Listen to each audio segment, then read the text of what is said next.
Hello everyone, Kurt Holford here, and welcome back to another episode from Holford Labs. Today we're going to be talking about combining footwork, turn work in a way that allows us to start seeing different ways of approach towards a target. I'm also going to be incorporating two terms which Fiore talks about, and I'm going to explain what these things are here and why I think of them this way.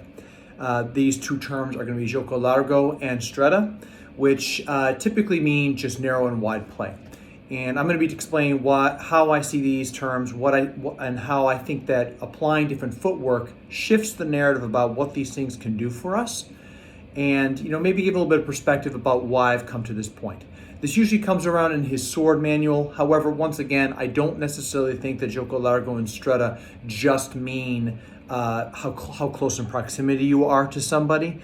And I think that he teaches at the sword for many other reasons, which I'll be discussing later on. But for right now, we're going to get back into it and use the Segno to make some attack vectors.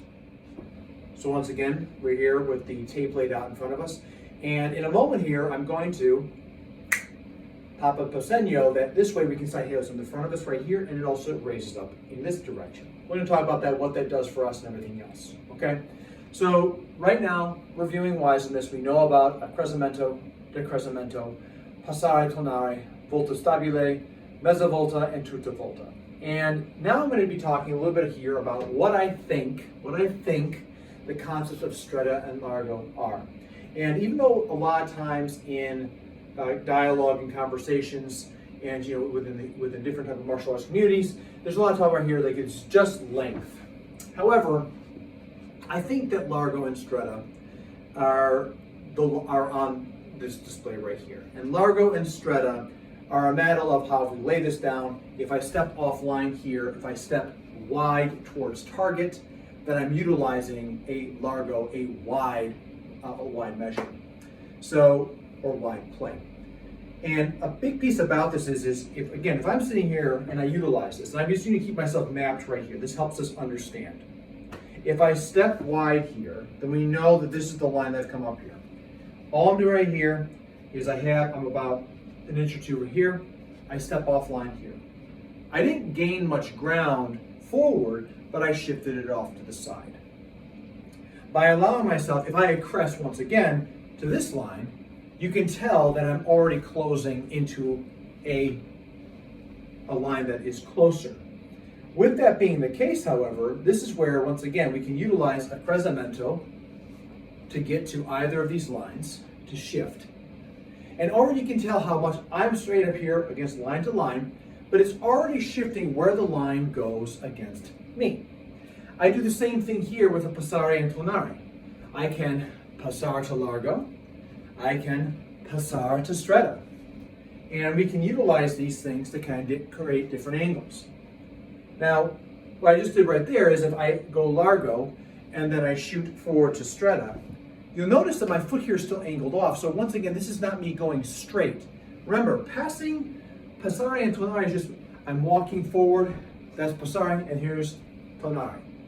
So if I turn outward this way and my foot is in this direction, then to passare is just to go straight that direction. But instead, I utilize mezzovolta to get over and close this line. Remember, this right here is just a map. It's just a map for us to play with right here, and this is going to be shifting. So if I come over here, then automatically with the accrescimento, this foot's already got its own foot direction thing in which I can turn and play off of and shift to. So that's the running hypothesis. Flying things together, I can crest and discrest to keep myself on line, and this is just shifted. Once again, you can see where the cut lines are against me and where I have moved to.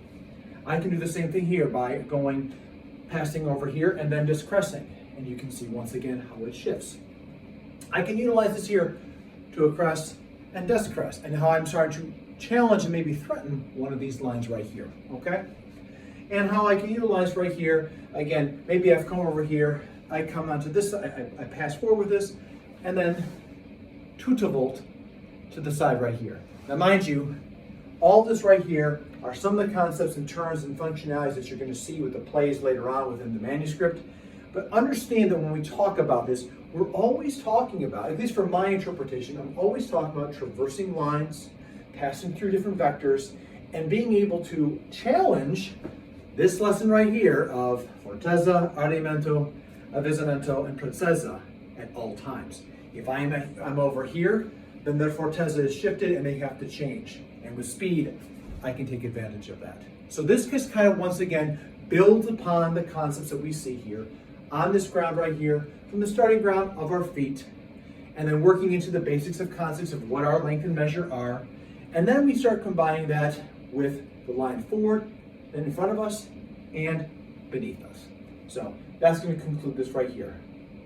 So once again, you can see how, in this case right here, we are shifting our lines here, which allow us to kind of give different kind of concepts as far as like how do we get into how we utilize the space to play wide on somebody that we may be able to collapse in with a straightforward vector, which allows us to kind of creates different kind of lockup mechanisms, etc.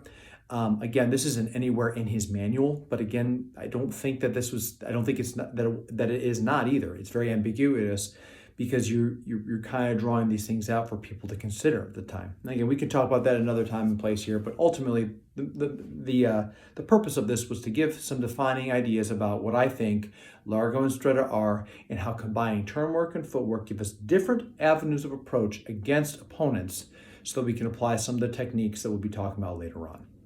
So anyway, with that being the case here, everyone, like and subscribe, share with a friend. I appreciate everyone's support out there again. And like I said, I hope this Segno line concept right here is helping people, maybe giving some people food for thought. I'd love to hear your thoughts about it in the comments below. So please leave them there. I always appreciate them. And as always, until I see you, stay safe, train well, fight on.